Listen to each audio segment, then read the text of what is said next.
En Primera Tesalonicenses capítulo 5, versículo 17, uno de los versículos más breves de la Biblia, la palabra de Dios nos presenta una determinación profunda y desafiante.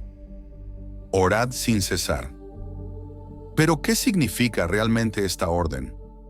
No es solo una invitación, sino un imperativo, un llamado a una acción continua. En los próximos momentos, te invito a reflexionar conmigo sobre este pasaje tan rico y esencial. Quédate conmigo en este viaje de descubrimiento espiritual.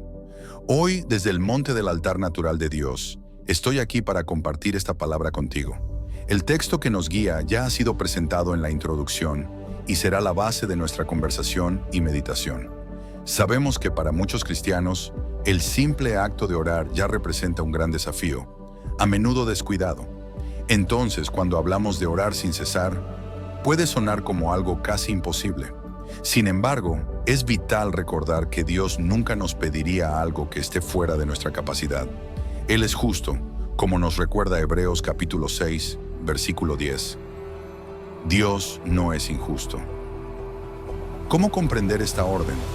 ¿Significa que el cristiano debe abandonar todo, no dormir, trabajar o realizar otras actividades? Por supuesto que no. La misma Biblia que nos instruye a orar sin cesar, también valora el descanso y el trabajo, afirmando en 2 Tesalonicenses, capítulo 3, versículo 10. El que no quiera trabajar, que tampoco coma. El llamado a orar sin cesar no exige una interrupción total de la vida, sino una perseverancia constante en mantener una conexión activa con Dios. Es una vida de oración que atraviesa cada momento, desde los más intensos hasta los más rutinarios. El apóstol Pablo, al usar la expresión sin cesar, no sugiere la ausencia absoluta de interrupciones, sino que nos invita a una continuidad espiritual, a un espíritu de oración permanente. Esto incluye diversas formas de orar, adaptables a diferentes situaciones de la vida. Por ejemplo, Jesús enseña en Mateo capítulo 6, versículo 6, sobre la oración en secreto. Cuando ores, entra en tu cuarto, cierra la puerta y ora a tu Padre que está en secreto. Sin embargo, no solo en este contexto oramos.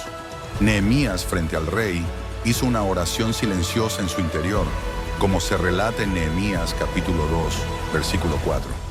No pidió permiso ni se arrodilló. Simplemente se conectó con Dios en el silencio de su corazón. La Biblia está llena de ejemplos similares. En Génesis, capítulo 24, versículo 45. El siervo de Abraham ora en silencio mientras busca una esposa para Isaac. Antes de terminar su oración, Dios ya había respondido. Esta narrativa nos muestra que la oración puede realizarse en medio de las actividades diarias, sin necesidad de ser visible para otros. Orar sin cesar es desarrollar una actitud de diálogo continuo con Dios, transformando cada momento en una oportunidad de comunión. Podemos orar en diferentes contextos, en el tráfico, durante el trabajo, en momentos de descanso.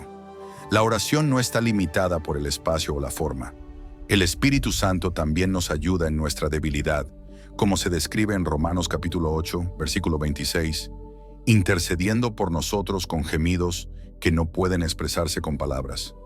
En 1 Corintios capítulo 14, Pablo destaca la oración en lenguas como una forma especial de conectarse con Dios, un lenguaje espiritual que trasciende las limitaciones de la mente y nos permite orar mientras realizamos otras tareas.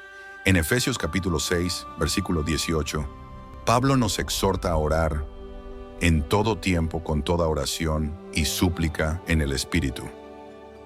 Él relaciona la oración con la batalla espiritual, explicando que no es solo una herramienta, sino la esencia misma de la lucha contra las fuerzas de las tinieblas.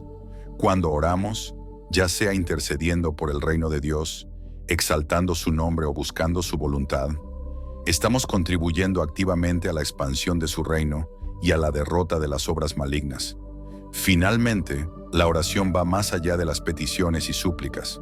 Es adoración, gratitud, comunión y un estilo de vida.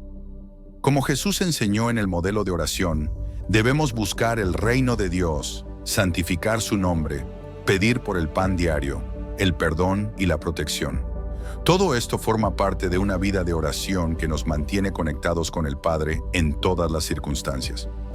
Orar sin cesar no significa estar siempre de rodillas, sino mantener un corazón inclinado hacia el Señor, buscándolo en cada momento, ya sea en silencio o en voz alta, a solas o en comunidad.